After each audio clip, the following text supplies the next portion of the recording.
Great. Hello, everyone, and welcome to this panel event on US universities. I'm really pleased to have with us a selection of representatives from some awesome universities in America. We've got Erin from University of North Carolina, Chapel Hill, based in London. We've got Alex, who is from University of Southern California. We've got Ben, who is from St. John's College in Annapolis and Santa Fe, as he will explain. We've got Seth, who is from Indiana University, and we've got Don from University of Notre Dame, also in Indiana. And last but not least, we've got Lisa, who is from NYU, and she's also based in London. But to kick us off, we have Alex. We're going alphabetically. We've got Alex, who's going to talk to us about University of Southern California.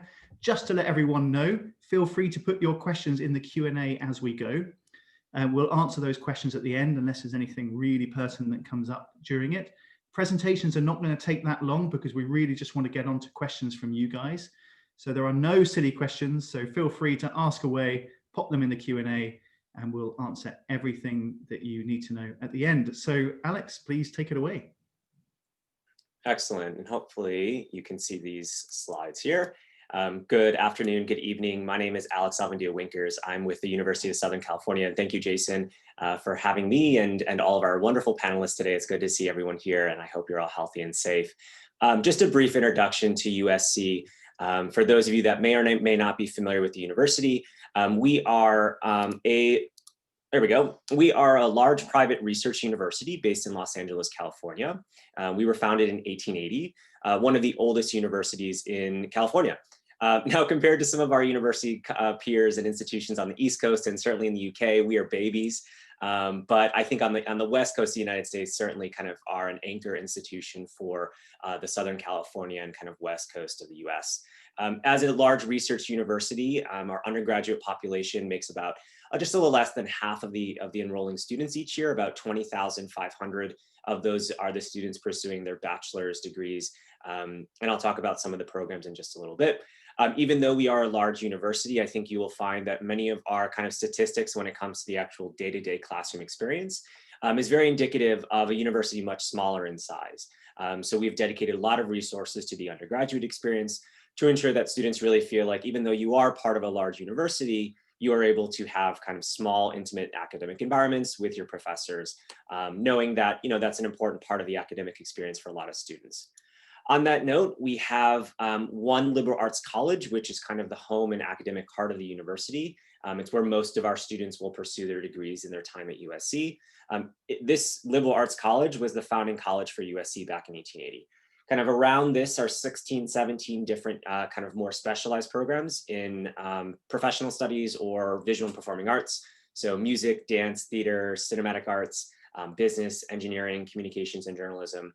So when students apply to our university, they're entering one of these specific colleges, but certainly have the opportunity to take coursework between any and all of the schools, inclusive of double majors and minors, which I'm sure will come up in some of the questions today about how students might navigate that. As a kind of a global institution, about 15% of our incoming first-year students are international. At USC, we define international as students who will require a visa to enter the United States. If we include US citizens or dual citizens or permanent residents who live abroad, that number probably creeps up to about 20%. And actually, in terms of the volume of international students here at USC, we have the second highest number, just behind our colleagues on the panel today at NYU, in terms of American universities, in terms of the amount of international students we have on campus. I mentioned we were founded in 1880. Our first graduating class in 1884 had international students. So it very much is part of our university legacy to include international students in the kind of the academic voice and perspective here on campus. As I mentioned, we're based in Los Angeles, LA. If you're unfamiliar, if you have not had a chance, definitely kind of a major global city. It's actually the 15th largest economy in the world. So every major has some sort of representation here in Los Angeles. So no matter what you're interested in studying or pursuing, you'll find a way to connect that with really real world experience here in Los Angeles. A very important aspect for our students, not just on the professional dimension, but certainly kind of on the scholarly dimension and absolutely on the social and recreational dimension. Right now, our campus is entirely virtual, so this looks very different right now. But in any given year, we have over 1,000 student organizations. We guarantee housing for our students in their first 2 years. We are a very residential campus. most of our students, in fact, 98, 99% of our students will live on campus for those first 2 years.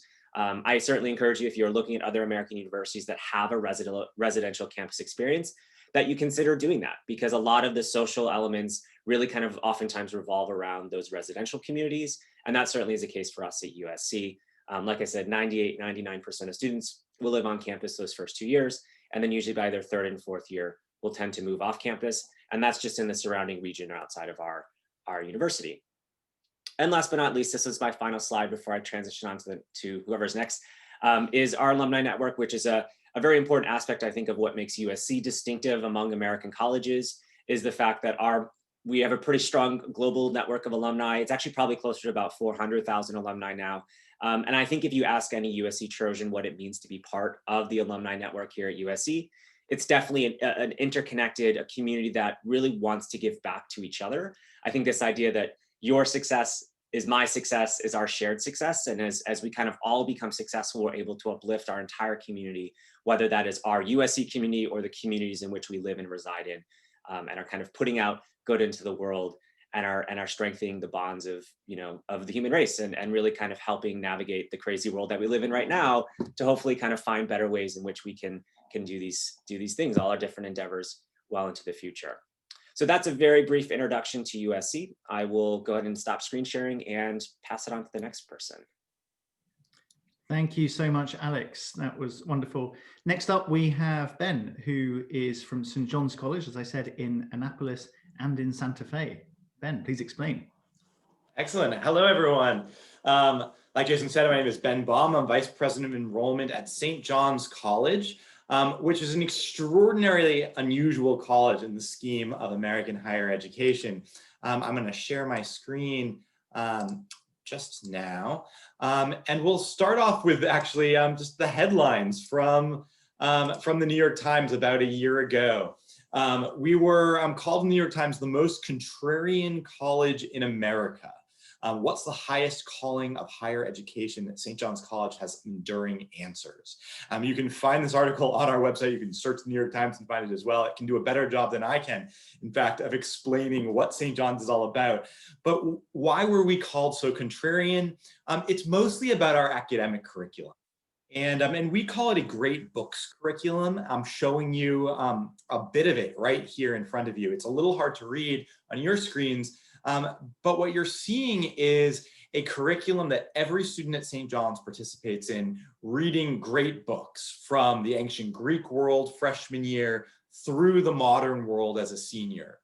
All of our students read over 200 of these great books. They, as you can see in front of you, cover just about every area of thought you can imagine. In fact, we think of our curriculum as entirely interdisciplinary, even rejecting disciplines. We cover literature, philosophy, history, law, areas that you might associate immediately when you think of a great books curriculum. But in fact, we also study areas like mathematics, music, astronomy, physics, chemistry. We study languages, ancient Greek and French. The idea of our curriculum is no matter what subject you study, that instead of turning to a textbook or going to a lecture, you instead turn toward the original authors in all of these fields to read their own words about how they discovered and developed these great ideas. That's the root of the St. John's College Great Books curriculum. What we do in the classroom is to take these books that we read and talk about them. And in fact, this is a core piece of what St. John's is all about. Every class has fewer than 20 students. There are no larger classes. There are no lectures. Our faculty to student ratio is among the smallest in the United States, 7:1.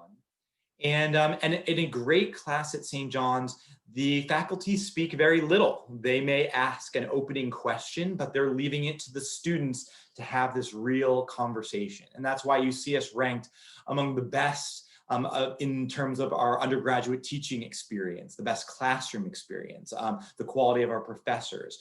Time and time again, that classroom experience at St. John's is what makes us stand out and what draws so many students to this experience. As Jason mentioned at the beginning, St. John's is also contrarian in some other ways, even beyond the curriculum. We have two campuses, which is rather unusual for most American institutions. In Annapolis, we are in fact the third oldest college in the United States. We were founded in 1696.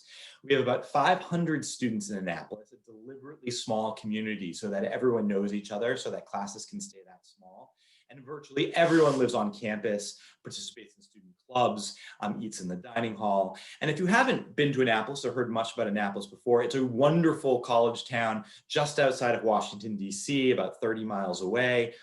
Students can walk right off campus and into this kind of colonial American town with cobblestone streets and brick buildings. It's famous for sailing. We're right on the Chesapeake Bay. Many of our students will participate in sports like sailing and rowing.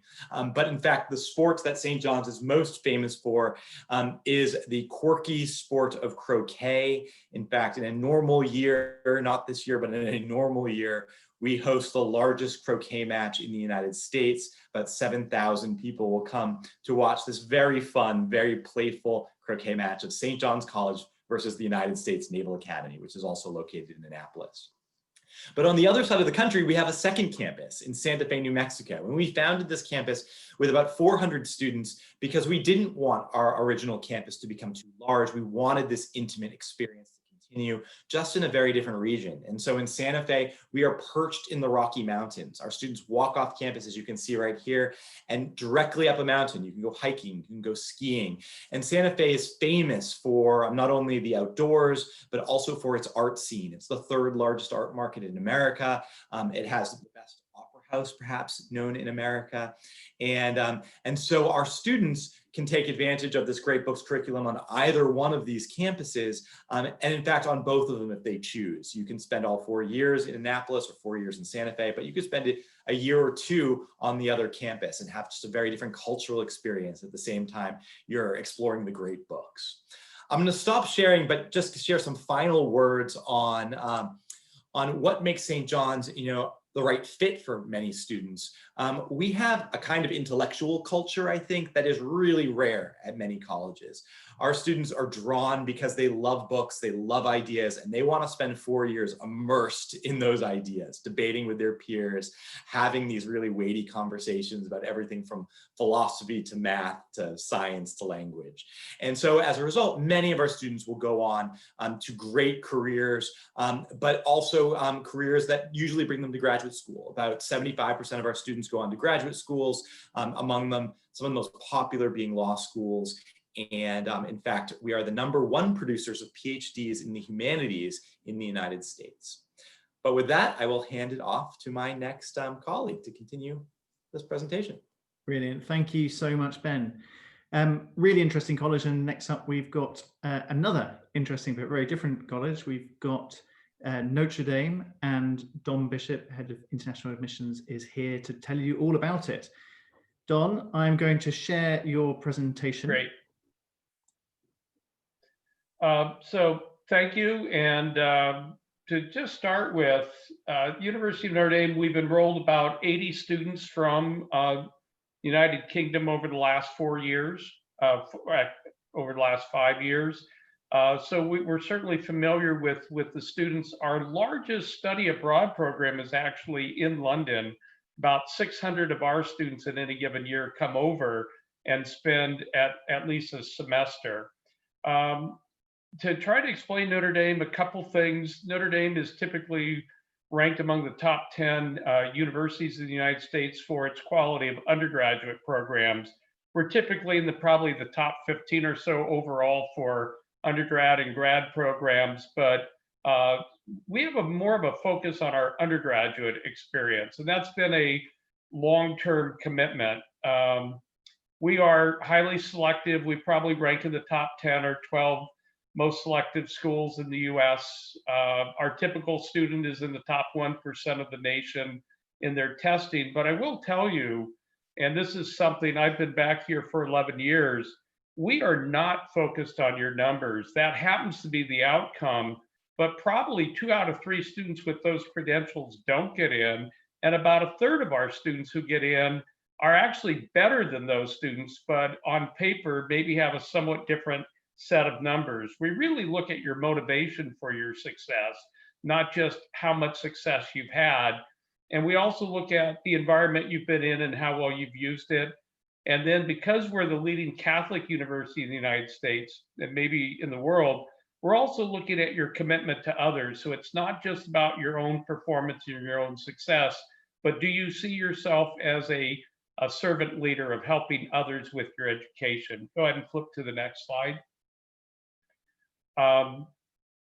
So, this is a list of some of the schools that our students have come from. The last 4 years, our UK students have come from over 35 schools. This is a list of 20 of them. And, this is something that we're trying to get a broader group of students from all of our different types of colleges. And then on majors, go ahead and flip to the next slide. We are pretty equally distributed between engineering, science, business, and liberal arts. But what's important for you to understand is American universities, not just Notre Dame, but to give you the example of Notre Dame, about 40 to 50% of your classes are not going to be in your field of study. They're going to be in broad areas of consideration. And I think that will create a more vibrant educational experience for you that you'll benefit from. And it's important at Notre Dame that when you come here, you look at yourself as not just a physics major or a philosophy major, but really somebody who's going to learn a lot of different skills. And it's not unusual that our alumni become massively successful, not necessarily in what they studied, but in some other field, but relate back to that field, why that helped them become elite. And then I'll just finish with, we have 8,800 students, about 1,200 of them have a global background.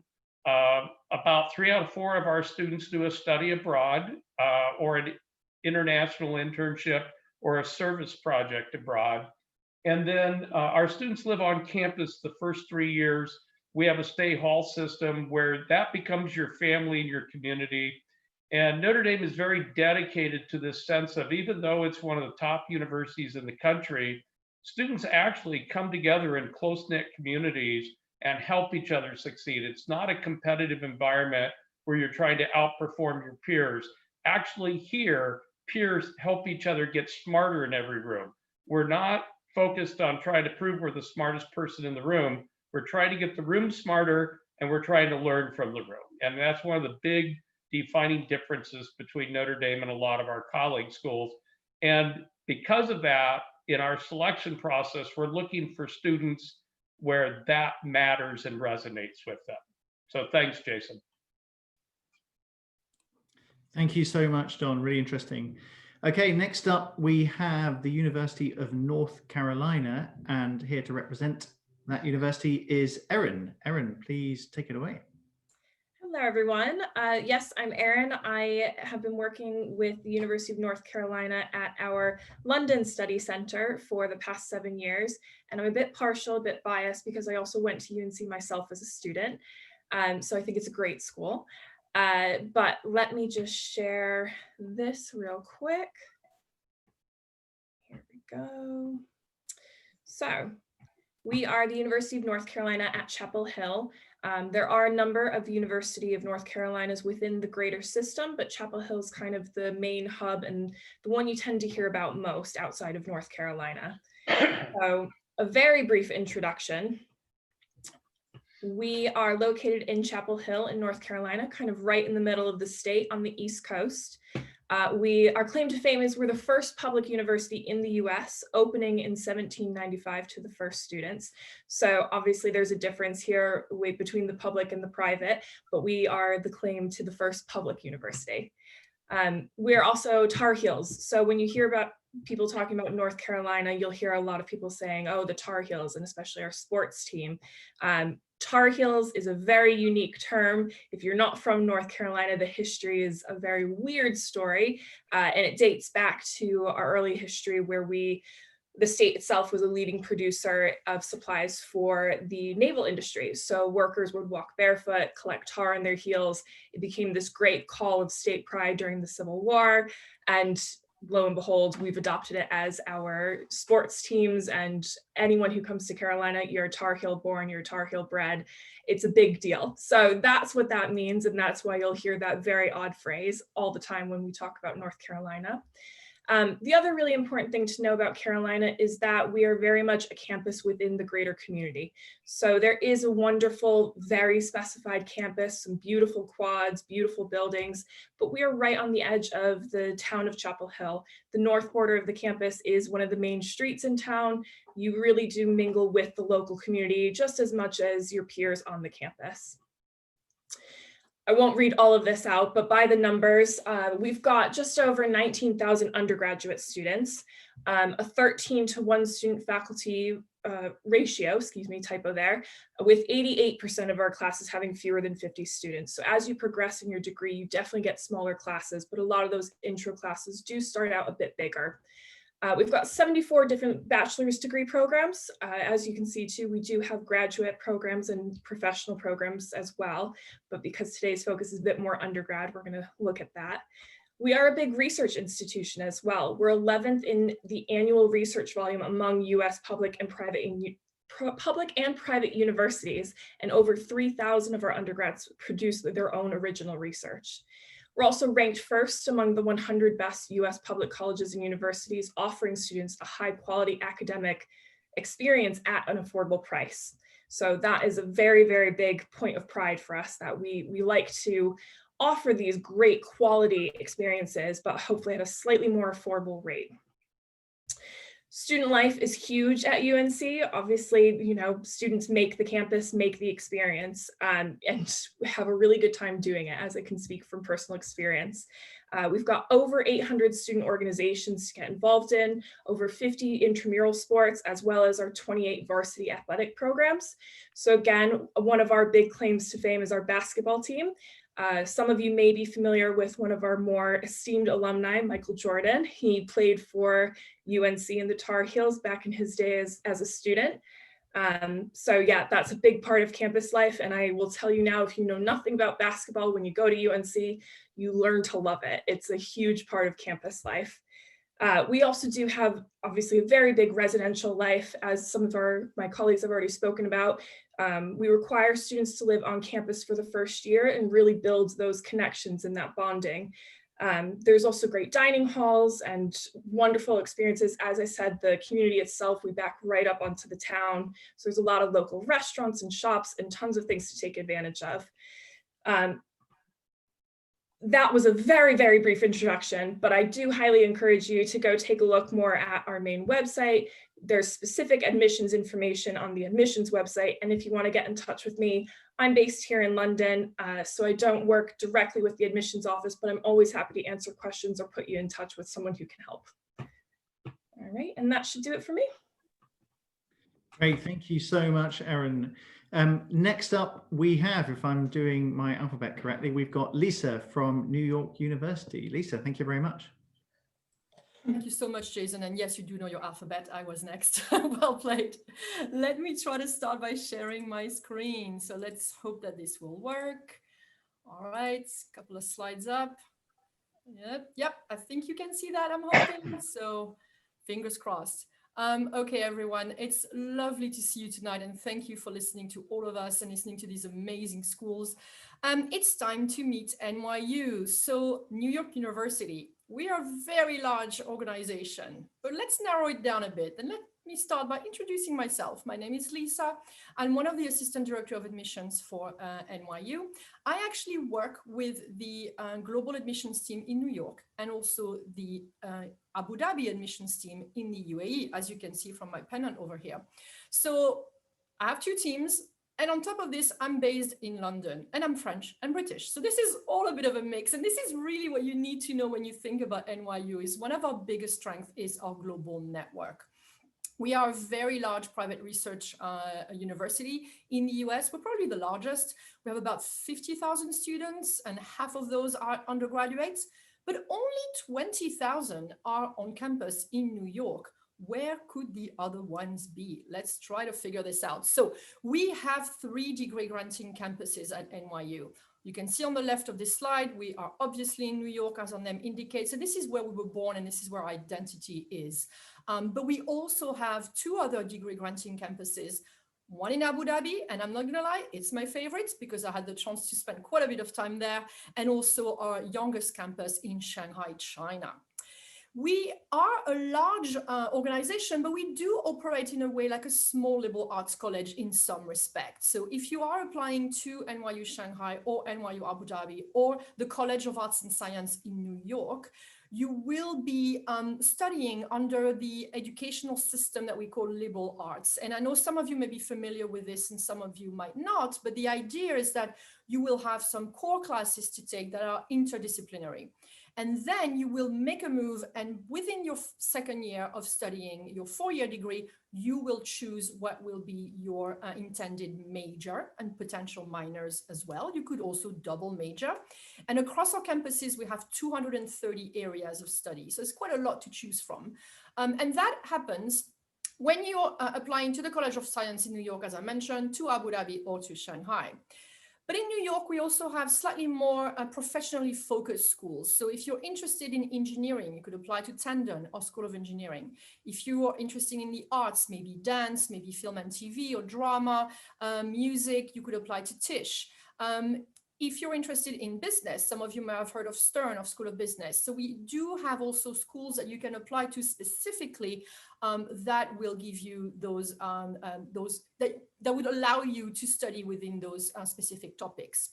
We also have a School of Social Policy, we have a nursing school, and I have to say my second favorite, and definitely my favorite on the New York campus, that's Gallatin. And Gallatin is our School of Individualized Studies. What I like about this school is that this is not for people who are undecided as to what they want to study. This is really for people who have 2 or 3 areas of interest that are very strong and they can't find a way to combine it. So they want to create their own major. And I think that's a fantastic opportunity to do this. We recently were in a panel when we met Gallatin students, and one of them was combining research on how we perceive people who have illnesses with ballet and movement, and another one was combining video gaming and history. So why not? So there's quite a lot you can do across our 3 campuses. So this is how you could apply to New York, College of Arts and Science. So many different topics you can choose from, as well as our specific schools. And in New York, we are a very urban campus. We're very much in the heart of the city. It's a very intense experience. Very lots of hustle and bustle, very noisy, very exciting as well. Like you come out of your dorm room and you walk to your classroom and you're going to pass a faculty member who lives around the corner, and you're going to pass a tourist taking a photo, and you have that sense of energy in the city, and we do make good use of the city itself.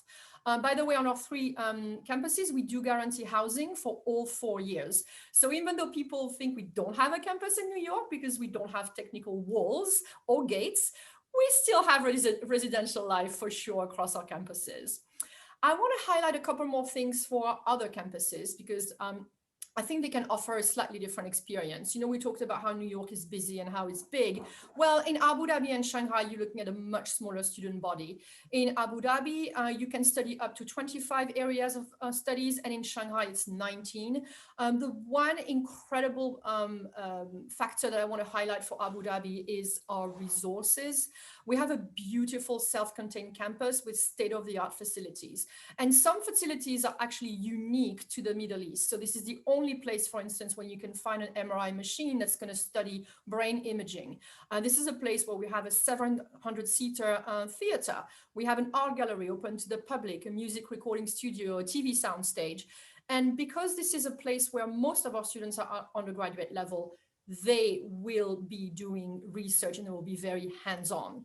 So really amazing experience when you're on the Abu Dhabi campus. A couple of things I want to highlight about Shanghai before I move on swiftly, because I know we have so few minutes. The Shanghai experience, what's unique about it is that you don't need to study, to have studied Mandarin before, but you will by the time you graduate, and will help you in that journey in the way that we're going to connect you with other Chinese students. So half of our student body is Chinese, the other half is international. And our students connect because in your first year, your roommate, if you're an international student, will be Chinese. So you'll have those extraordinary exchanges and you'll be able to practice your Mandarin. This university also offers the chance to graduate from an NYU Shanghai degree on top of your normal NYU degree, which is recognized by the Chinese Ministry of Education, and that opens so many more doors, especially if you want to work in the free trade zone in Shanghai. On top of this, we have 12 studio centers. So when I'm not in my living room, as of like today, I'm in the London center, like my colleague Erin, not the same center, but not too far apparently. And so our students can study in Latin America, across the other sites in the US, across Europe, in Africa, or the Middle East, or Asia, or Australia. So we don't do Antarctica yet, but we will soon. Couple of things about the students we're looking for. We are looking for incredibly academically gifted students. This is a school that is looking for you to be hands-on, engaged within your study activity. We want you to talk to our faculty members. We want you to have an opinion. We want you to challenge opinions, and also to understand how to be challenged yourself. So being open-minded and being willing to have those conversations is something that we look for. And we're looking for you to be proactive also in the world around you, in your community. Are you an activist? Are you helping your community? Do you want to bring a guest speaker to campus? Do you want to be active in a professional club? Do you want to join the Quidditch team? Or do you like bubble tea and you want to join the bubble tea club? Why not? We want to see students who are going to be engaged on all levels of their learning experience. Finally, this is what we're trying to accomplish. We want you to be comfortable anywhere and successful everywhere. We have teams that are incredibly dedicated to supporting you in that journey. That could be our student success team, as well as our careers team. And we have 500,000 alumni around the world. And because, you know, they were part of that student body once and they had such a good experience, they're very engaged with the NYU community, and they're always willing to support you and help you.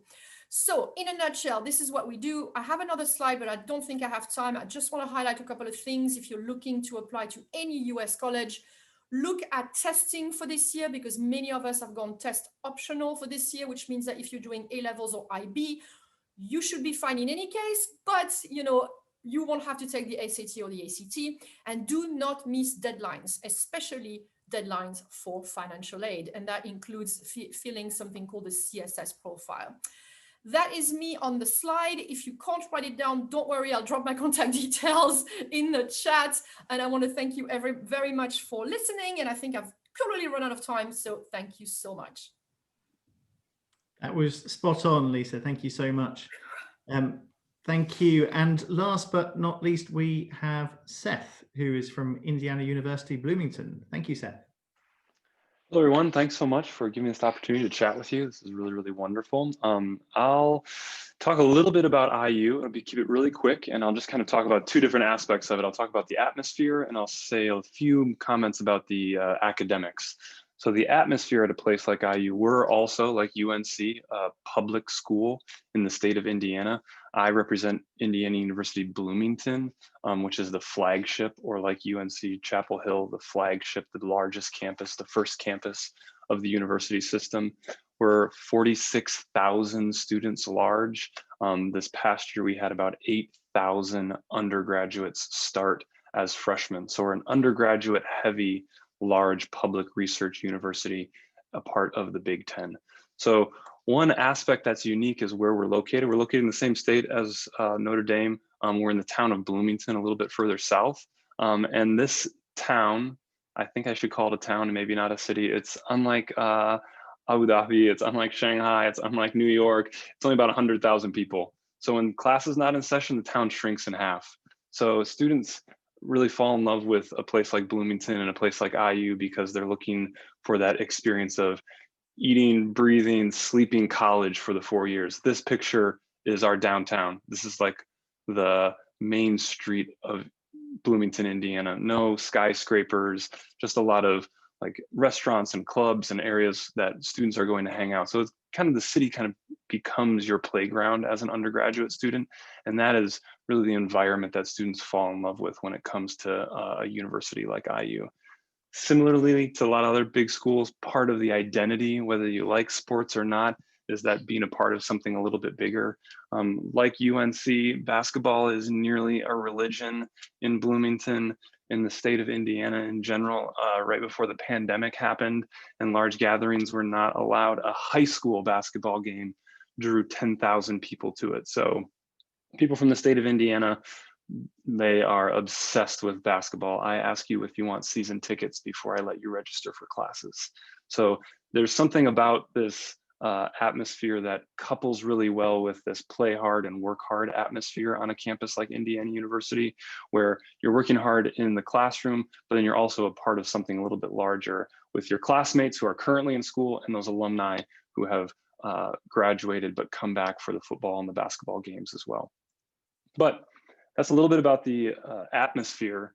It's a large school with a lot going on in a very, very small college town. And then this is about the academics.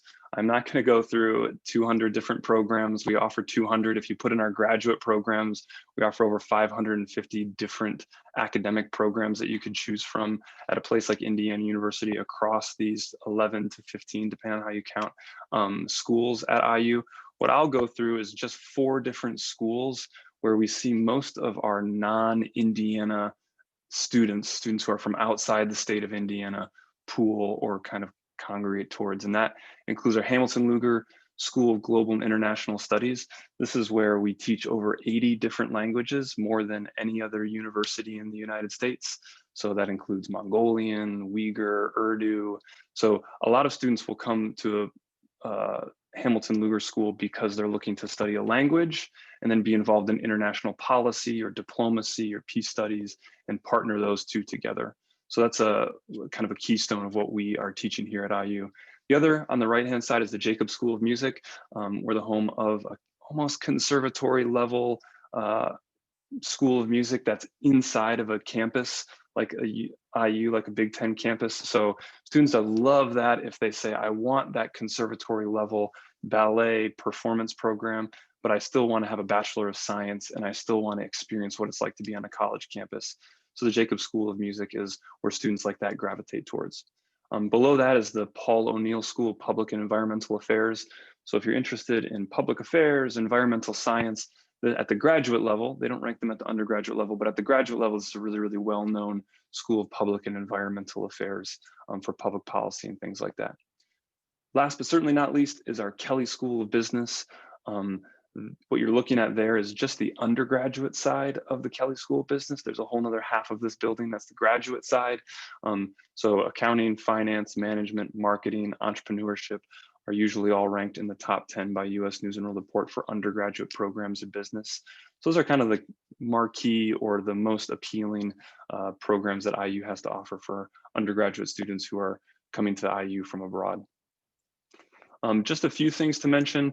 I know you had already heard about the some of the key points of the application checklist. And the only thing I really wanted to say to reiterate what we had heard at least talk about earlier is the fact that the SAT and ACT scores are test mandatory schools are very, very few and far between these days after COVID has caused that to be a bit more of an issue for students to secure those test scores. So keep in mind that a lot of schools will be going test optional. IU is one of them. A comment about this scholarships to make about big, large public universities.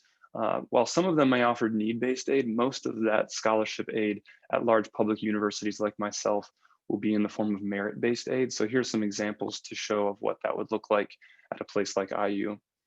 Finally, I know just to echo a lot of what our colleagues are saying is earlier the better. Stay on top of all of your applications, especially with the pandemic and how different things, how the pandemic is causing timelines to shuffle a little bit, or test scores or submission of grades if you're not being able to sit for AS levels. So trying to do that as early as possible is always a good idea. So yeah, that's a little bit about IU's atmosphere and a little bit about our academics. Thanks so much for listening. Look forward to answering some of your questions. Great, thank you very much, Seth. Brilliant. Well, that's all our presentations from the representatives today. So we're going to open it up to questions now. So I can see a couple of you have put questions in the chat already, in the Q&A section rather. That's great. Any questions that you've got about applying to America or specific questions about the colleges that are here, please pop them in the Q&A now and we will get to them. So on that note, we're going to jump straight in with the traditional sort of questions that come up in US applications, which is about academics. And there's a couple of questions here about the IB. Now, the first one is someone asking about, can we shed some light on the nature of the IB program? Now, I think what this person is asking is how you view the IB. So Lisa, because you were talking about being test flexible and you mentioned the IB, do you want to answer that question? Sure. So we love the IB. You're fine. Don't worry about it, is all I'm going to say. No, we do appreciate students coming from the IB program because they tend to be well-rounded.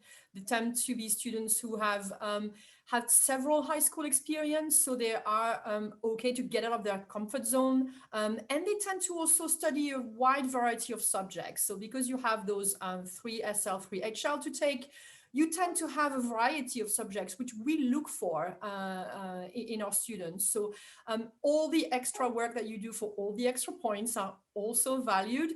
Although at NYU, we will be looking at your score out of the 42 outside of the extra points.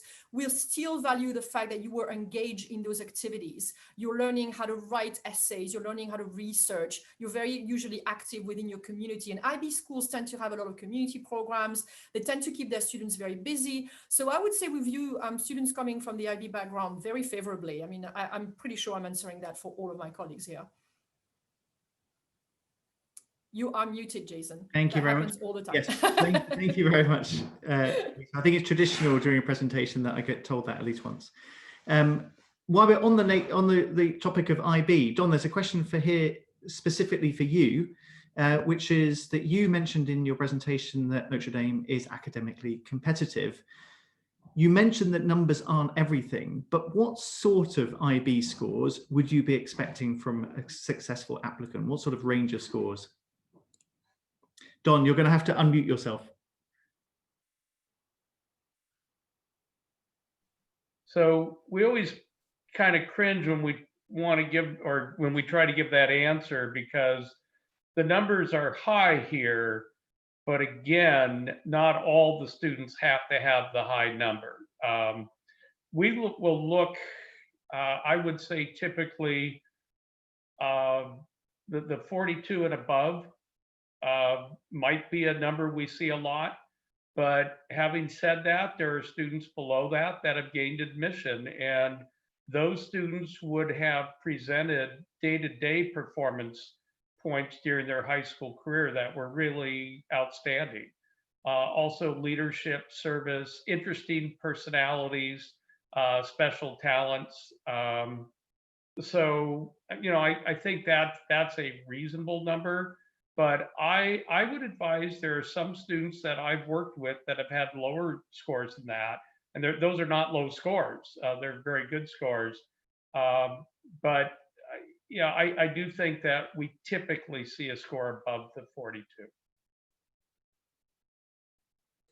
Great, thank you, Don. Okay, from IB to A-level, I've got a couple of questions here about A-level, and I thought I'd direct this one at Ben. Because Ben, you've obviously got a college that has a very broad curriculum. How do you view A-levels, and do you have any A-level requirements? I think probably speaking for most of us, there's no specific set of requirements. There aren't particular A-levels that we require for admission to our institutions, although that may vary if places have an engineering program where they're looking for specific subjects for a particular kind of program. At St. John's, we're a liberal arts college that does a little bit of everything, and every student's expected to try those different things. And so for us, we just want to see A-levels that are intellectually engaging for you, that are reflective of some of the kinds of things you'll do at St. John's. Sometimes that means a student who has concentrated their A-levels on related subjects, or maybe across the humanities. I see that all the time. We tend to draw a lot of students who are interested in the humanities because books, humanities, they tend to go together. But I also see students who are drawn to St. John's because they love a diverse range of subjects. And so you have someone doing a literature A-level at the same time they're doing math. And that's okay. And so, and in fact, we embrace that kind of broad spectrum of subjects in a liberal arts curriculum. And so we don't have any specific requirements for the A-levels you might choose to be taking. We're going to look at your A-level predicted grades. We're going to look at your GCSEs as well to give us more perspective on the breadth of the classes you've taken and how you performed in them. For us, generally successful students will have 3 or 4 A-levels. There may be colleges in this group or universities in this group who are more specific about the number of A-levels they'd like to see. For us, it tends to be 3 or 4. And generally, because of our holistic admissions process, we don't have a particular grade we're looking for. It is not as though you must have a certain number of A's or A stars in order to be admitted. Instead, I'm looking at those grades, I'm looking at the A-levels, I'm looking at the essays and recommendations and all the other pieces of the application you're sending to us, and I'm weighing these things together. So our most successful applicants at St. John's tend to have A's and A stars, they might have B's. I've admitted students though who have had some C's, in fact. And it's not because they were terrible students, it's because they were a fit for St. John's, and that came across in other ways in their application. That wasn't just limited to one grade they happened to get in a particular subject. Brilliant, thank you. And Lisa, just very quickly on that, because the question directed at you here, which is, for NYU, do you have any requirements with respect to how many A-levels you would expect students to be taking? And do you normally favor any particular A-levels over others? So not particularly, and I want to echo what Ben was saying. I think it applies to most of us for sure. In terms of the number of A-levels, yes, of course, if you take 4 A-levels, suddenly you may appear more competitive, but what grade are you going to get? So I'd rather see the 3 A-levels and A star rather than 4 A-level and B, B, C, A. So it's all about consistency, and it's all about thinking about what makes more sense. Most of the schools here will require the 3 A-levels. Focus on that and get really strong grades because it opens so many more doors. If you're stretching yourself to the 4th A-level, make sure you have the bandwidth to be able to get to those good grades. And I think there was a question, the question was also about, sorry, it's disappeared, was also about the type of subjects that we would want to see. We don't have any particular requirements for A-levels at NYU in terms of what you study. That being said, I would encourage you, if you already know what kind of major you want to study and you know what school of NYU you want to go into, and I'm really looking at business and engineering here and potentially math and science, to think about that. Because if all your A-levels, say, are in social sciences or in humanities or in linguistics or things like this, and you want to enter an engineering school, do you have the right foundations? If you want to enter a business school, do you have enough calculus?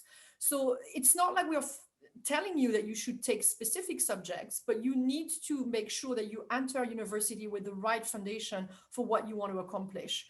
So if you want to do business, I would really recommend math or further math. If you want to enter an engineering school or science programs, I would recommend at least having one science subject that is linked to what you want to do. But it's more for your own comfort than a selection process. Great, thank you. And there was just a very quick follow-up question there, I think, from someone about that, which was, and I think you kind of touched on it, which was for engineering school, you would expect there to be maths and sciences.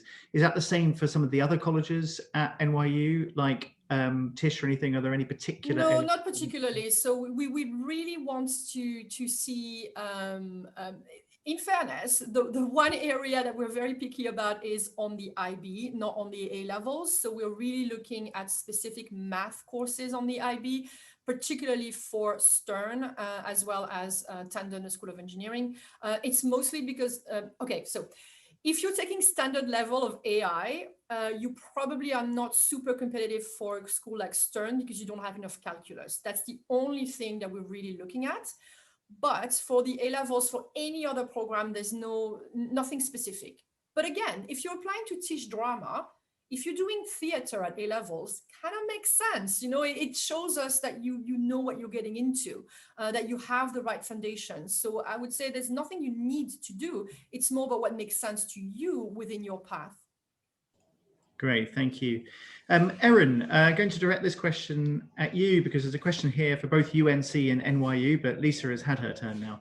And it was, what sort of IB score does the average successful applicant get? I know that was a similar question for Don there, but But again, how would you answer that question about what sort of scores you're expecting? Yeah, so I feel like I'm going to be a bit repetitive and echo some of my colleagues here, but there is no real specific score a lot of times. To give you that exact number very much limits you. I think a lot of us, particularly these days, take a very holistic approach at the admissions process and your application. I think it was Benjamin who spoke about, it's not just the numbers, it is the essays and the recommendations and the whole picture of who you are, not only as a student, but also as a person. So I think that's a really big thing to take note of. Now, UNC specific, we don't require the IB. You can submit your IB scores as additional supplemental evidence for your application, as it were. I would say, again, as Don said, a 42 is going to be a great score, but just as likely, if someone's got a slightly lower score, well, they may make up for it in so many other ways in their application, and we're not going to turn them away for that. So I think definitely do your best, don't stress, and remember that it is about the big picture. Great, thanks, Erin. And while we have you on the line here, we're going to pivot over into SAT and ACT. And we've got a question here about, can a good SAT score get you a scholarship? And since there is a very famous scholarship at North Carolina, can you talk a little bit about how SATs come into play when you're talking about scholarships? So again, for this year and potentially for the next couple of years, because of COVID stuff, we may be seeing this a little bit different. And I know at the moment, my colleagues in admissions are kind of in the process of evaluating what this is going to look like and how this works. But with that in mind, good SAT scores, in addition to good academics and an academic transcript, can definitely help get you an academic scholarship. It very much depends on the school. I would say heavily recommend you go look at the scholarship and financial aid pages of universities you're interested in. At UNC, we've got some great opportunities. I will say some of them, Seth mentioned earlier, because we're a public school, some of our stuff is very much for in-state students because we have to accommodate as a state-funded school for state students. That being said, there are very much still opportunities for international students. And yeah, a good SAT score can certainly help. But right now that is very much in transition because we are also doing test optional. So I would say do some research about that and stay tuned because I know UNC is discussing it daily. Great, thank you. Okay, Alex, while we're talking about SAT and ACT, obviously USC has gone test optional very recently, and I suppose one question from me is it going to stay that way? And also, what do you tell students when they ask whether or not they should do the SAT and ACT, not just this year, but in future years? Yeah, great question. And USC, again, we are definitely a school that for the longest time, literally since the beginning, we have always asked for SAT or ACT scores. So this is our first application cycle reviewing files without test scores. And so we had to, at the beginning of the summer, when we made that decision, kind of really think about, okay, not only how are we going to review the files, but how are we going to talk about how we review files to students and prospective, parents and whatnot. So, definitely for us, it's kind of we're trying to figure it out just as much, I think, as for a lot of universities. So as much as I would love to give like a perfectly clear and cut dry answer about what we're going to do, what I do know, at least for our institution, I imagine for a lot of other institutions kind of in our similar position, is saying that because of the challenges in the testing landscape, not just in the US, but around the world, we're not going to penalize a student if they choose not to submit a score, whether it's because they couldn't sit for an exam, or if they choose not to send the score. I mean, there's really no way for a university to truly know, unless a student has perhaps previously sent a score from a previous testing. We've had some students pop up who, in their junior year, so 11th, year 11, took the score with the intention of retaking it perhaps later in the cycle and had it automatically sent. And then now are applying as a senior or a grade 12 and are saying, actually, I don't want that score to be considered. And so we're having to kind of go back, kind of scrub that score from their file now. In terms of where this goes in the future, I think every school is kind of especially for the ones in the position of USC, are kind of saying, okay, let's see how this goes. If we feel like we can still make, really informed admission decisions based on without needing those scores, then perhaps this policy will continue into the future.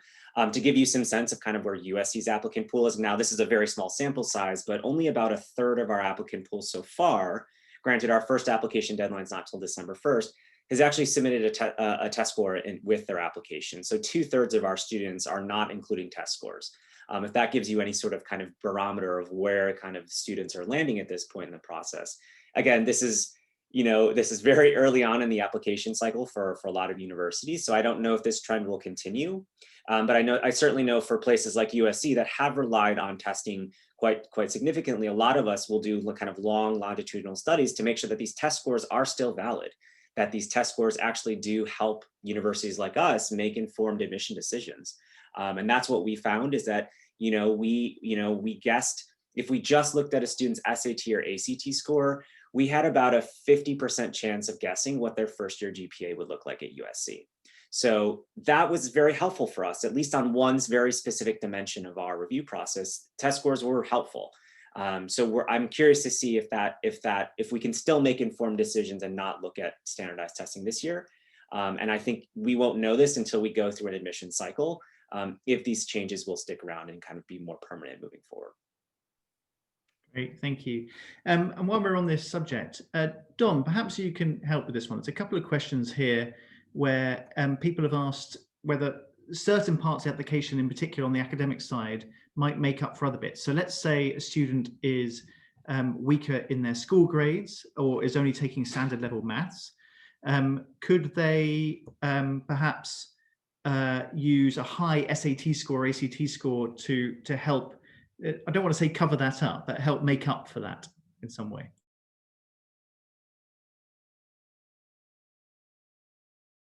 Am I You're on? both. Can you hear me? Yeah, I'm just, my computer today is very glitchy. The answer is no. Class performance is vastly more important than test score. Even before all of the COVID and all the problems that have beset us over the last year, over the last 10 years, we've continued to use the SAT less and less and less. And we've done that at our peril because the national ratings of colleges continue to obsessively use test score to rate the colleges. And we've just decided not to worry about that and do the right thing. So we just don't find the test scores to be as highly correlated. For instance, over 30% of our students who submitted an SAT score that's 1600 or an ACT score that's 36, perfect scores, over 30% don't get in.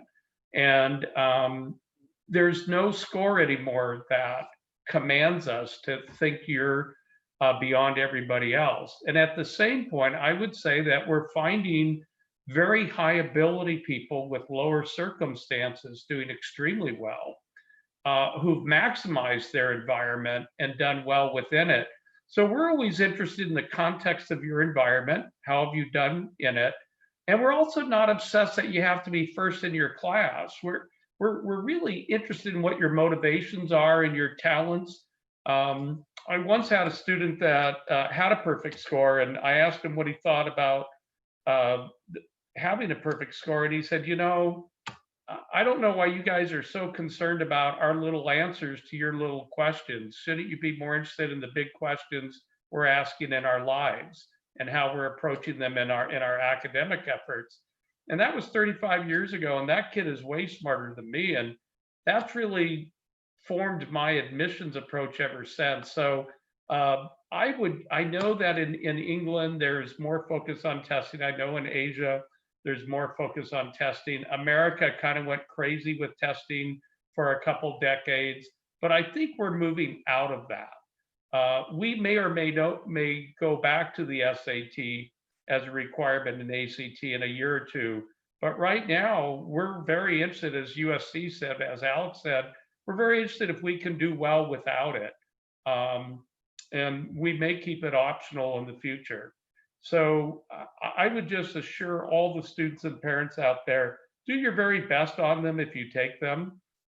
And like Alex, I think we're going to see less than half of our applicants this year submitting and providing testing on the SAT or the ACT. And So you're not at a disadvantage if you're not able to practice, take it multiple times and present your best score. Don't worry about it. Do your best, and if you get a really nice result you like, great, submit it. But don't worry about it. We're not going to make a different decision this year and probably the next couple years because somebody did or did not submit a test score. Thanks, Don. Seth, I wonder, I'm just picking you at random here, but how does IU view subject tests? And how important would you say they are, and has that emphasis changed at all in the last year or so? Yeah, and Indiana University, maybe other folks have some comments about this, but we've never looked at subject tests. So students have them submitted to the university. They live in our database somewhere in the cobwebs of our student information system, but they don't factor into the admission decision at all. The only thing that had in the past was the standard SAT or ACT score, not the subject tests. It's kind of a philosophy for us in that what is happening at, because we're not highly selective and we are, like Aaron had said, serving the folks in the state of Indiana primarily. When folks are coming into the university, we want to give them the opportunity to find chemistry late or to find business late. So having a subject test that is tied to their admissibility to a specific program at 17 or 18, we're trying to move away from that to allow the student a little bit more flexibility and a little bit more movement, so that if after the first year of their general elective courses, they decide, I really want to do neuroscience, their ability to choose that path isn't tied to a subject test they took in high school. Thanks very much. Now, I wonder if that's different for anyone here. Is there anyone here who in the past did look at subject tests to any large degree, and has that changed at all? Lisa. Hi, so before we were test optional for the year, we used to be, or we will be again, test flexible, meaning we could accept ACT, SAT, and many other forms of testing, including national qualifications such as the IB or the A-levels, and 3 subject tests could have been a combination. So it's still on our website. You could still have a look. You would have to take a specific combination in literature and humanities, math and science, and a 3rd subject. But as my colleague just said, it's not really useful this year because we're test optional. So frankly, I rarely see subject tests as testing anyways. So I wouldn't worry too much about that. Focus on your own school academics. As Don was saying, it's much more important. And I'll add to this too, because USC we did look at kind of longitudinal studies to these subject tests as well. And what we found is that, you know, if a student is taking A-levels in chemistry or maths, or is taking IB, HL in, you know, in maths or the sciences, they're likely going to do well on the subject test as well. So it's actually not really giving us a whole lot of information that we wouldn't otherwise see. And the other point I'll make too is that if you look at the percentile rankings for subject testing, particularly SAT subject testing, compared to the kind of standardization of the kind of standard SAT, the percentiles look very different. So a 700 on the SAT subject test is very different than a 700 on a subscore of the standardized SAT. So the percentiles actually don't line up in the same way that you think. So when someone says I have a 700 in SAT subject tech bio, it's like, great, you're like 70% of the other, you know, students who've taken that examination, whereas a 700, you know, on the SAT might be a 92%. So, you know, in the percentile. So that's why I think for us, particularly at USC, and I imagine for a lot of our colleges here, they probably have taken less and less importance over the years, just as we've kind of understand the value of these tests, don't give us a lot of insight that we probably aren't already seeing in the application. Brilliant, thank you. Okay, we're going to have lots of other questions about A-levels and IB and tests, I'm sure, but I'd like to move on to something else now.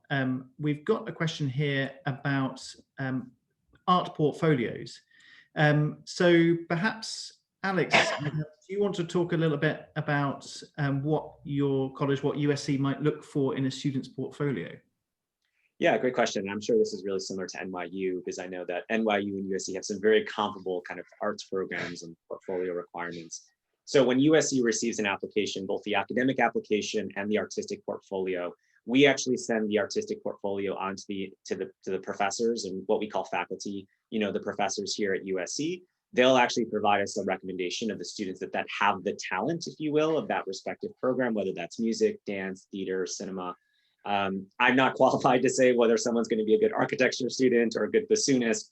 So I certainly defer to my colleagues in our talent schools to kind of provide us the recommendation as to the talent piece. Now, while they're doing a talent-based review of kind of the artistic pieces, my office, my team, or myself is doing kind of a review of the academics. So assuming that my colleagues on the department side say, yes, this student has the talent, we'd love to invite them to be part of our artistic community. 9 times out of 10, we're going to lean towards yes and wanting to admit that student, again, assuming there's no major red flags in that student's academic profile. Seeing as, again, a lot of the artistic pieces that you might be presenting in an application can't really be kind of neatly encapsulated in the kind of more traditional academic component. And so it's kind of this relationship, this kind of symbiotic relationship between us and the departments who, again, know their craft and can really recommend the students who, based on their portfolio, are going to have a really, really wonderful kind of contribution to that part of our university campus. So every school does it a little differently, where some universities will first pre-screen and then send students on. At USC, at least, we send all of their respective students onto them, and then they can then send us a list, but really truly based on the talent. And then there's kind of an additional conversation. This is all happening behind the scenes with us and our professors to say, okay, who are the students that you've recommended that we can go ahead and admit to the university. Great, thank you. Now, we've got lots of questions about sport, but I'm going to hold off on that for a moment because we've got some good questions here about activities, and by that I mean extracurricular activities. So I thought maybe we can talk a bit about that. Erin, do you want to talk a little bit about what you look for in extracurricular activities when students apply, and how much weighting do you give to those, and to what extent can that sort of thing help with other weaker parts of an application? Yeah, so again, as I said before, it's very much a holistic view, and extracurriculars are definitely taken into account. They're not going to be the end all be all. If you didn't show up to class a day in your life and did horribly on all your exams, it's not going to save you that you were president in 10 different student clubs, unfortunately.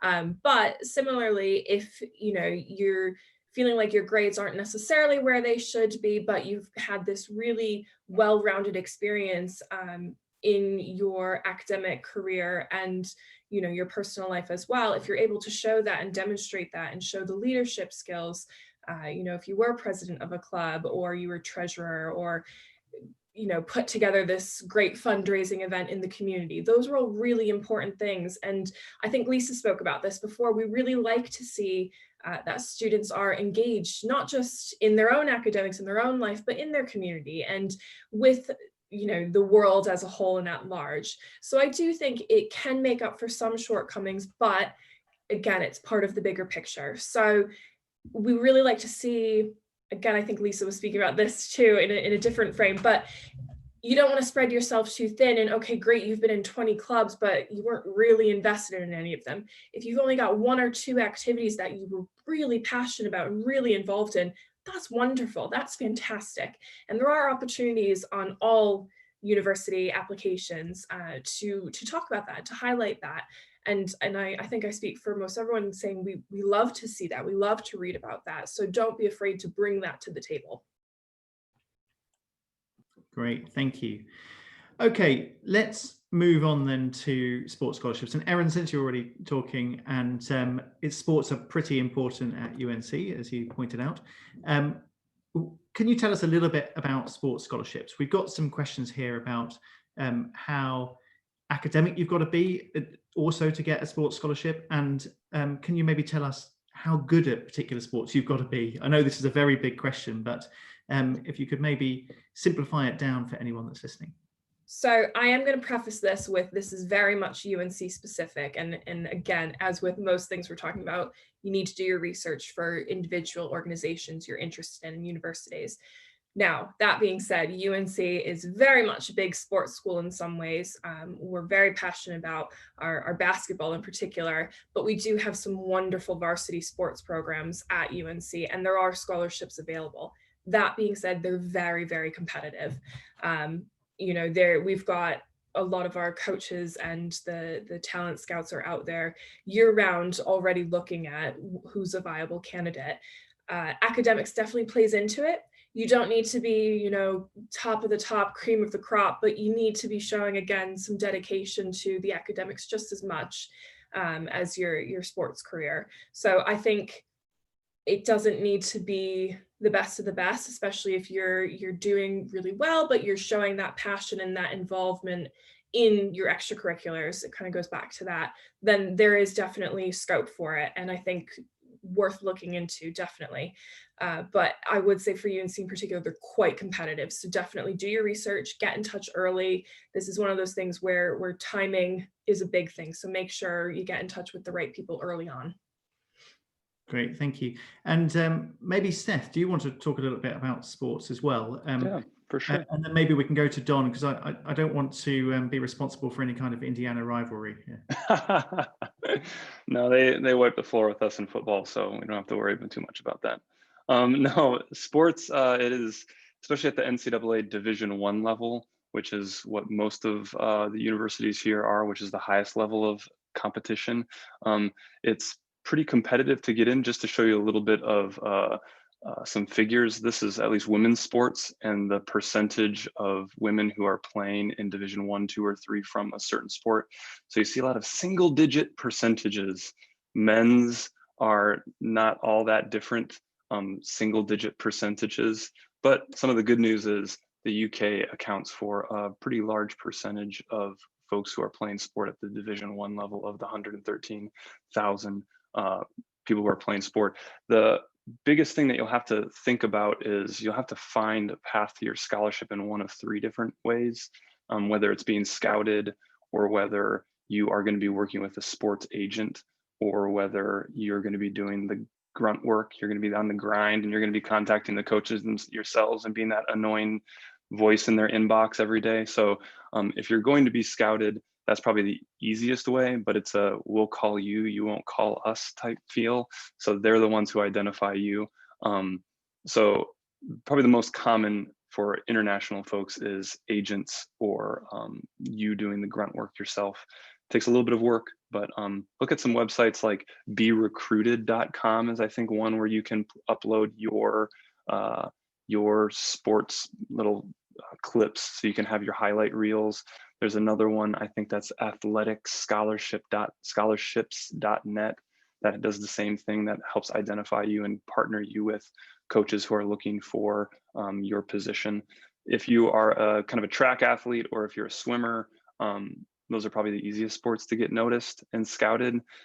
Water in Bloomington, I know it's a shock, but it's the same thing as water in the UK. So if you can swim fast through water over there, you'll swim fast through water over here.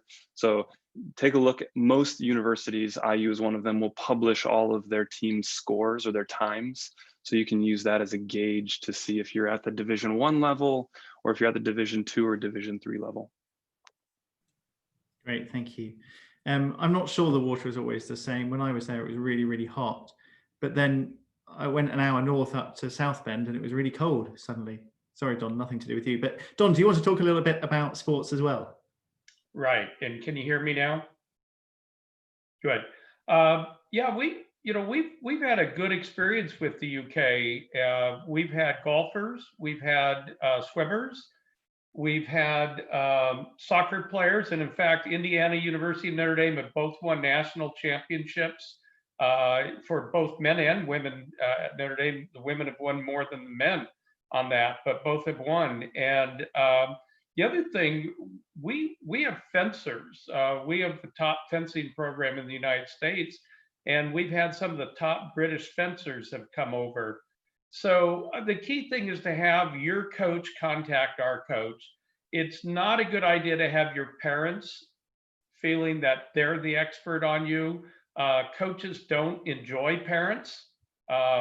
Hopefully you enjoy your parents, but your coach will not assume that your parent is a good judge of talent.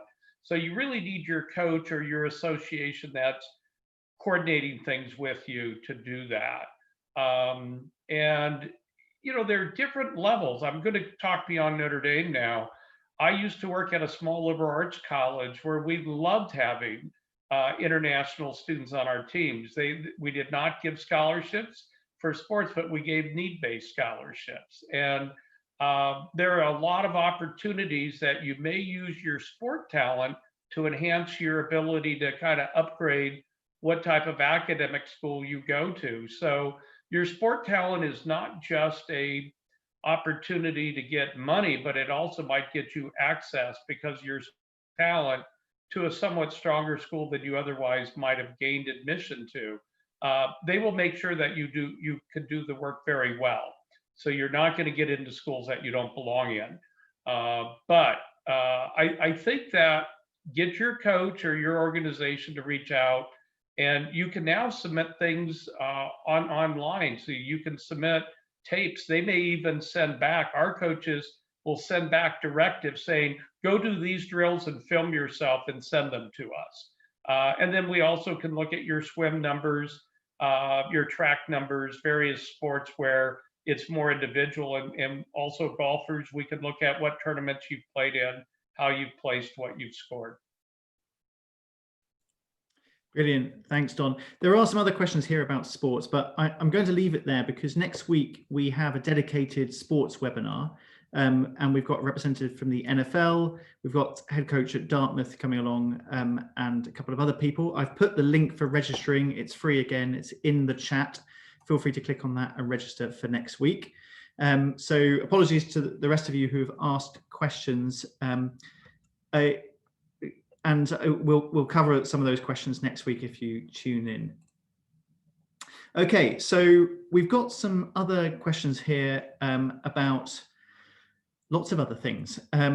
I think the thing to move on to really is the impact that COVID has had on applications this year. Now, we've got a really pertinent question here, which is, will the situation that's going on at the moment, will it make it tougher to get into university this year? So for those who are in their senior year, their final year of school this year, and they're applying, is it going to be more competitive? And by that, I mean, are there going to be fewer spots available? And will it just be harder for students to get all the things they normally need together in order to apply? So maybe, Ben, you haven't spoken for a while. Do you want to say whether or not it's going to be harder at St. John's this year? Sure. No, it will not. It will be the same as it always is. And, you know, I mean, sure, there could be universities where the answer is different for this question. But I think you're going to find by and large that we've seen, you know, lots of students who might have enrolled this year choose to defer to other terms. But you know, we're trying to keep our enrollment where we intended to keep them. And that might mean that we had fewer people enrolled one semester, and then another semester we're going to increase our enrollment in order to compensate for that another one. So I don't think you're going to find radical differences in what universities are doing because of the COVID situation. And certainly at St. John's, I can speak, you know, pretty clearly. The answer is there is no. We want the best students who are the right fit for what we do, and we're not going to become more selective just because of this current situation. I mean, something I think to keep in mind is, you know, I assume we're going to be reading a lot of essays or additional information in the application this year about COVID and about how it's affected students in all different sorts of ways. There's no, I mean, some of us might have required essays on that subject, some of us may not, but we want to know as much information as possible about your circumstances. And so if somehow COVID has affected your grades, the classes that you chose to do, the way you were involved in extracurricular activities, I suspect that is true of many students. We want to hear that. We want to have the full picture of who you are and how this last year potentially has affected you. And so sharing that information with us can be really helpful as we are making decisions. Great, thank you, Ben.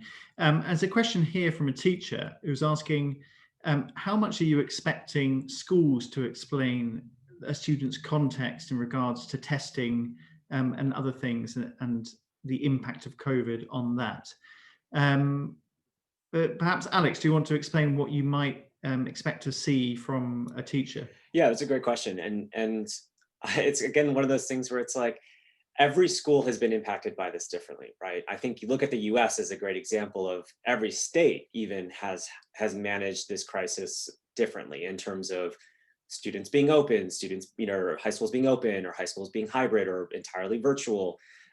So as much information as you can provide about just the broad landscape. And I think letters of recommendation are really going to be where this for individual students is going to be differentiated, right? Because we know some schools, right, are limiting the amount of students that can be in certain classes, whether it's labs and things like that. And so you might have a student who, would traditionally, in your mind, take, a very rigorous course offering, but because of this year had to rearrange the schedule for health and safety reasons and things like that. And so anything that you can do on a broad scope in terms of including this information in the secondary school report, or a kind of a block text that we see a lot in letters of recommendation will be helpful. And then I think in terms of how it might individually impact students is also very important, because we also know that there are differences even within high school communities of how students are navigating this experience, whether you have there's only a certain amount of laptops in the family. So, students, parents are having to juggle, laptop usage between, different siblings and things like that. There's these things that we can't anticipate and we can't know unless, again, either the student tells us or the counselor or the teacher tells us that there were some differences about how this was navigated. Now, if you found that the student was well-resourced and, was able to kind of seamlessly transition into an online or virtual format or whatever the format looks like, and there's not really a lot of information that you need to provide other than, we went virtual or we went hybrid and the student was able to make that transition pretty seamlessly, that's sufficient. I would say just in situations where you think that there is something that we should know about, that would be most helpful for us to hear. Jason, if I could add. Absolutely. So in addition to that, how COVID is affecting things, we know that your activities, a lot of team-oriented things, leadership, it's going to be much tougher to do all that this year. Well, what we're fascinated with is we'd like our applicants just to tell us, so how did you decide to use your time this year and last spring? There are no right answers to that. Just tell us kind of how have you used your time? Given this environment, as much as we've all lost things because of it, is there anything from a positive that you feel you've gained, an insight or how you spend your time? You might have lost your part-time job if you worked in a restaurant. Okay, but how have you filled that time? What have you done with this, if you will, opportunity? So we're fascinated with the stories that our students are going to tell us, because we're all going through this together. Everybody is affected in their own way. And so I think the student can use their own voice to talk about how it's affected their family, how it's affected them, not just from a performance standpoint, but just from a personal standpoint as well. Our interest in activities are never about what your title is and what you've done. We're trying to get a sense for your energy level, your motivation, for kind of what's important to you. So I think the COVID environment, you can still talk about those things. Just how have you had to adjust and what have you done and what have you learned from it? Great, thanks, Don. Okay, we've got a few questions left and a few minutes left. So these are kind of random questions. There's one here which is pertinent to the COVID-19 question. And that is that we know that there's been a lot of uncertainty about visas for particular students under the current administration. And I'm sure everyone here will be hoping that no matter what happens in the upcoming election, that is made easier for international students. But the other part of that question from the same person was a concern that UK teachers are not accustomed to writing US references. Now, I know those are almost two entirely different questions there, but perhaps, Erin, would you like to say a few words about the references that you might expect from UK teachers and maybe touch on the visa situation if there's anything you can add? Yeah, sure. So I think regarding the references, it is important to note that most of our admissions teams do have international specialists who are familiar with the different cultures and customs and are able to read between the lines, if you will. And And I think the other important thing is that if there's ever any questions, either from a student, from a parent, from a teacher or a reference, there are people that are here to help and can answer those questions. So I think if you have concerns, if your teacher is concerned, by all means reach out and ask for help. Because I do think there are people willing to discuss it with you and who also understand that we're coming from different backgrounds as well. So don't be afraid of that, but always helpful to get someone else's perspective, especially that academic reference on who you are as a student.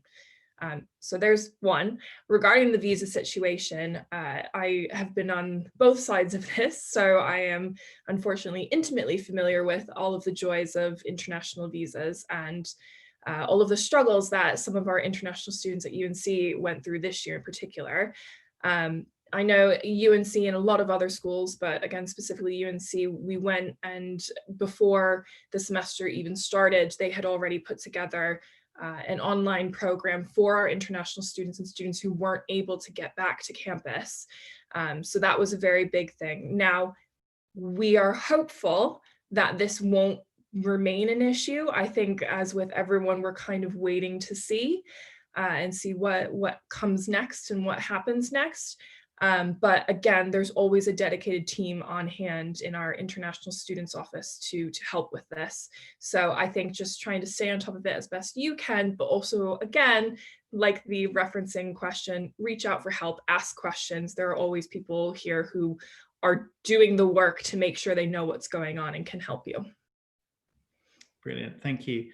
Okay, another random question. I'm going to pass this over to Lisa because I know you love these sorts of questions, but a person here has asked, because you were talking about how it's good to show some breadth of knowledge in your subjects that you're taking at A-level, but also for engineering, you do really need to show that maths and science ability.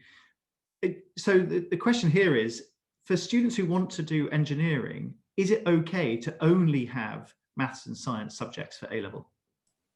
So Jason, you're not going to like my answer. Yes and no. So in a way, it's fine. If you're doing 3 A-levels and you want them to be in sciences, why not? I have no objections to this because we don't have any specific requirements. But bear in mind that you're applying to schools where most of the time you'll have a core component and you'll have to take several classes, electives across so many different areas. And so even if you were applying to Tandon School of Engineering at NYU, you would still have to do core. You would still have to do writing programs, humanities, because it is part of the liberal arts foundation of our education. And so are you comfortable with that? If you are, that's fine. If you're not, maybe having a bit more breadth in your subjects is easier. But again, these really depends on which curriculum you're in. If you're doing the French bac, you almost have like the choice of so many subjects. And then on the IB, you can choose 6 subjects. That's a lot. And then the A-levels, it's 3. It's so much narrower. And so it's so much more difficult to make those choices. I would say that if you do want to do just science, we have seriously no objections, but make sure that you'll still be comfortable in your first couple of years at a US college, doing core, doing humanities, doing writing and English, because you will be doing it. Great, thank you, Lisa. As always, the answer to anything to do with US admissions is it depends. Or totally. Yes. Oh my gosh, literally our life. Okay, we have one question left, and I'm going to allow Don to answer this and take us home. This is a question about scholarships, and we know that there is a relatively new scholarship for international students at Notre Dame. But the question here is, what might make an international student more attractive for that scholarship? You know, I think that one thing, you don't have to at Notre Dame apply for the various scholarships. We automatically, when we read all of our applicants and admit our students, our staff are looking for attributes. So to give you some idea of attributes, students that are considered to be the very top student at their school academically and intellectually driven. There are a lot of high performers who are not intellectually driven. So we're looking for people who've gone beyond performance to really kind of the life of the mind. As much as the high school teachers can ratify that and what they say about the student, that's important. In addition, the student on their own, separate from the teacher recommendations and their performance, stating clearly in their application what they want to accomplish and what have they already done to start trying to accomplish those things. Most of us when we're 18 can't write a very good story of that, and that's fine. We're just normal 18-year-olds. But some, and I know at North Carolina with their award as well, we're looking for people who are already kind of bothered by things, and they're already taking actions to be leaders, to be problem solvers. So they've gone beyond the norm, and it just stands out when you apply. So as much as you can describe why you do what you do and what you've done and what your ambitions are, how are you going to use your American university degree? And we have a lot of students that say, well, gee, if I get into a top 10 school like yours and I get to go, then I'll get into a top law school or med school, or I'll be a CEO of a big corporation. Well, that's fine, but we actually don't view that as very ambitious. What we view as ambitious is a student who's not going to rely on everybody else's celebrity, and that they're just kind of self-motivated to have their own sense of self. And they may come up with a fairly normal life after college, but they also might be already showing an uncommon sense of their own entrepreneurial spirit. And that might not be in business, it might be entrepreneurial in service or politics. So they just kind of stand out. So just be yourself, explain to yourself what motivates you, what bothers you, how do you try to fix things that bother you, and you'll stand out to any American university, let alone Notre Dame. Great, thanks, Don. Well, everyone, we are out of time. I can see people are asking more questions. Feel free to reach out to the admissions officers here afterwards. We will pass on their contact details, and you can go and ask them those questions that you have. Just to let you know, I've put it in the chat already, but there is a sports webinar next week. If you go to our website, ueseducation.com/events, you will see the link there, and we hope to see many of you there. But all that remains for me to say is thank you very much to our panelists today. It's been a pleasure. It's gone very quickly, and I look forward to seeing them again soon. So thank you everyone for joining. Thank you.